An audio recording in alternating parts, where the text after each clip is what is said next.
நான் எங்கள் வீட்டுக்காரோட ஜாலியாக போய் காட்டில் இருக்கேன், போயிடுறான். கதை இவ்வளோ சொல்ல போகிறேன் நான். அதுக்கப்புறம் போயிடுறாளா, ஒரு 10 மாதம் வரவங்கிட்டலாம் அம்மா கேட்குறாங்க, என் பொண்ணு உள்ளக்கிறா எப்படிங்கிறான் தெரியல. அப்புறம் இப்போ அவன் பொண்ணுக்கு ப்ரெக்னென்ட் ஆகி குழந்தை பிறந்துடணும். குழந்தை ஒரு ஆம்பளை குழந்தையா பொம்பளை குழந்தைன்றதான் பிரச்சனை இல்லை, கரண்டியா மனித குழந்தையா, கரண்டி குட்டி பிறந்திருக்குமா மனித குழந்தை பிறந்திருக்குமா. அம்மாவுக்கு ரொம்ப ஆசையாக இருந்தா. இப்போ உள்ள இருந்து தகவல் வருது, நாங்கள் எங்கள் வீட்டுக்கு வர போகிறோம், அம்மா வீட்டுக்கு குழந்தையோட. அம்மா வாங்கி குழந்தைக்கு பார்க்குறேன், குழந்தை வந்து ஆண் குழந்தை தான்.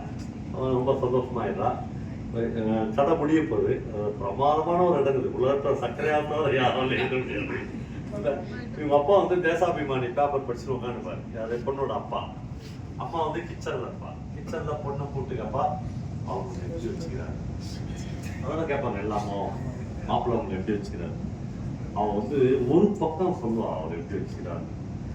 உண்மையிலே நான் வந்து நோபல் பரிசுடைய கமிட்டி சேர்மன், அந்த ஒரு பக்கத்துக்கு மட்டும் ஒரு நோபல் பரிசு.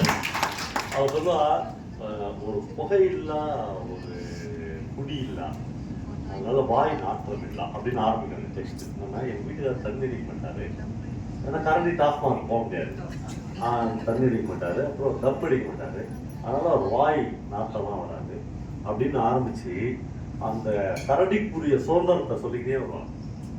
வீட்டில் ஒரு நாள் குளிக்கணும்னா அது எவ்வளோ பெரிய பால், எண்ணெய் தேய்க்கணும், ஹேர் ஆயில் போடணும். நாங்கள் வந்து ஒரு 6 மாதம் ஒரு தண்ணி குளிப்போம். ஒரு அருவியில் போய் நின்னோம்னா ஒரு நாள் முழுக்க குளிப்போம். நான் உங்ககிட்ட தேன் வேணும்னு கேட்பேன். எங்கள் அப்பா வந்து காதி கிராஃப்டில் போய் 50 மில்லி வாங்கினாங்க. எங்கள் வீட்டுக்காரத்தை தேன் கேட்டேன்னா ஒரு 500 டன் தேன் வரும். காற்றுலேருந்து அப்படியே திருச்சின்னா வந்து இறங்கும்.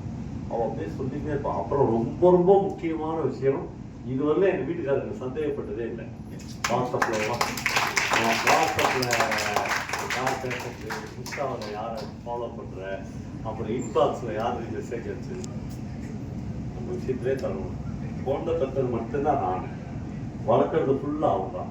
அவன் அழகாக சொல்லுவான், இந்த மலையாள வார்த்தையில் முளை ஊட்டுறது மட்டும்தான், பால் ஊட்டுறது மட்டும்தான் நான், மற்றதெல்லாம் அவர் தான் குழந்தை வளர்க்குறாரு. ஆணாதிக்கம் பெண்ணியம்லாங்கிறதால துளாயிடும். இதெல்லாம் சொல்லி முடிப்பான். கதை தான் சொல்லி முடிக்கும்போது அம்மா குனிஞ்சி தான் வீட்டுக்கார பார்ப்பான்.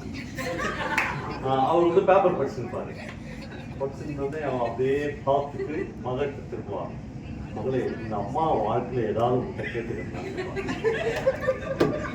ஆனால் நீ எது கேட்டாலும் நான் செய்வேன். ஏன்னா எங்கள் வீட்டுக்காரர் 5000 ஏக்கர் பெரிய லேண்ட், கருப்பையா மூப்பனாருக்கே 3000 ஏக்கர் தான் வச்சுருக்காங்க. அவரை விட கரண்டி பெரிய ஆளு. அவன் 5000 ஏக்கர் நான் பார்த்துக்கிறேன். அவங்க அம்மா சொல்லுவான், ஒன்றும் இல்லை, இப்போ நீ வீட்டுக்கு போகல, உங்கள் வீட்டுக்கு மாமியார் வீட்டுக்கு கேட்கலாம். அவங்க போகும்போது ஏதாவது ஒரு வயசான கரண்டி ஒரு வயசான கரண்டி இருந்தா சொல்லு, அம்மாவும் அங்கே வந்துடுறேன். ஆமா, சத்தியமா இந்த கதை வந்து கரண்டியை பற்றி கதை இல்லை, இந்த கரண்டி கிடையாது. வேற எதையோ ஒண்ணு சர்க்கரையா வந்து கரண்டிய சாக்கு வச்சு சொல்றாங்க. சொல்லுங்க, அத்தை கேள்வி கேளுங்க, நான் பேசினே இருப்பேன் விடிய விடிய.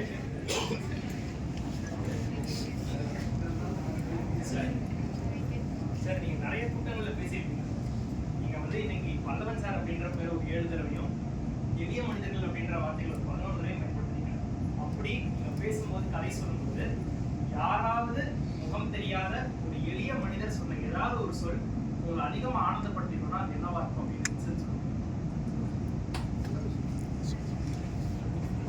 நிறைய. ஆமா, நாங்க ஒரு இடத்துல ஜோசியை பார்க்க போனோம். அவன் வந்து அந்த கிளி வந்து ஒரு காடு தந்து பார்த்து ஐயப்பனே வந்துட்டாரு, நீ வந்து 100 வருஷம் நல்லா இருப்ப. நான் உடனே என்ன கேட்டேன், சாமி இந்த கிளி எடுக்க உங்களுக்கு காடு எடுத்தது இல்லையா சாமி கேட்டேன். அவர் ஏதோ ஒரு வார்த்தை சொன்னார், நல்ல வார்த்தை. என்ன சொன்னாரு, வாயால நீங்க வாழ்க்கையா நல்லா இருப்பீங்க,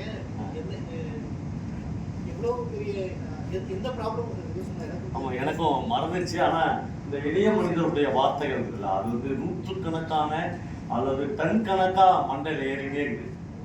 வார்த்தைக்கு இந்த உலகமே கட்டுப்பட்டு, வார்த்தைக்கு இந்த அதான் உங்க சொல்லுக்கு, நானும் அதான் பேசுகிறேன், உங்க சொல்லுக்கு இந்த உலகமே கட்டுப்படுற ஒரு காலம் வரும் அப்படின்னு சொல்லியிருக்காரு.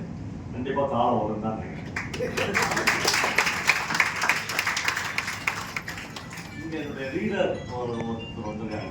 இப்போ நான் பார்க்குறேன். உங்க பேர் மட்டும் எனக்கு தெரியவே தெரியல. தெரிஞ்சுக்கோ நானே விட்டேன். நீங்களா பேர் மட்டும் சொல்லுங்க. ஒர்லி.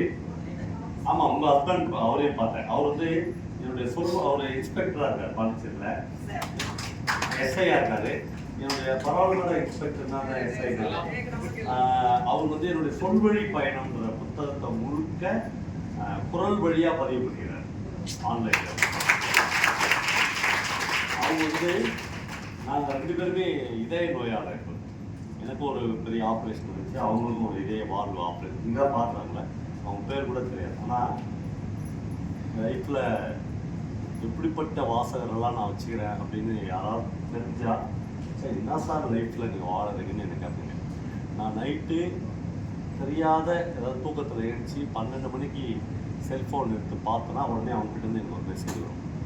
12 மணி வரைக்கும் தூங்க இன்னைக்கு 4:30 மணிக்கே எழுச்சிட்டிங்களா, காஃபி கிடச்சிச்சா அப்படின்னு ஒரு மெசேஜ் வரும். மணி 8வது இன்னுமே நீங்கள் மாத்திரை சாப்பிடலையான்னு ஒரு மெசேஜ் வரும். நான் நினைப்பேன், கடவுள் கூட கண்ணை மூழ்ச்சின்னு தன்னுடைய தன்னால் படைக்கப்பட்ட ஒரு மனுஷனை இப்படி கண்காணிப்பானா அப்படின்னு தெரியாது. நான் உண்மையிலேயே அவங்க பேர் தெரியக்கூடாது. நான் உங்கள் பேர் என்ன மேடம் அப்படின்னு நான் இது வரைக்கும் கேட்டது. இன்னைக்கு தான் அவங்க நான் பார்க்குறேன், உங்கள் பேர் கேட்குறேன். என்னுடைய மொத்தம் 24 ஹவர்ஸ் இல்லை, என்னுடைய 24 மணி நேரமும் அவங்க கண்காணிப்பிலே இருக்கும். எனக்கு ஆச்சரியமாக இருக்கும். இப்படி இல்லாமடா வாசகர்கள் இருப்பாங்க, இப்படி இல்லாமல் மனிதர்கள் இருப்பாங்க, இப்படி இல்லாமல் ஒரு எழுத்தாளனுக்கு ஒரு வாழ்க்கை கிடைக்கும் அப்படின்னு.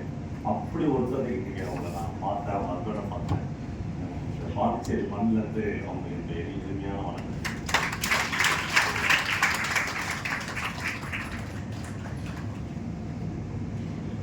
முடிச்சதால எது உங்களை இந்த கதை சொல்லியாக மாற்றிய தருணம்? இல்லை, நான் உண்மையிலேயே கதை சொல்லிலாம் இல்லைங்க. நான் வந்து ரைட்டர் தான், நான் வந்து எழுத்தாளர் தான்.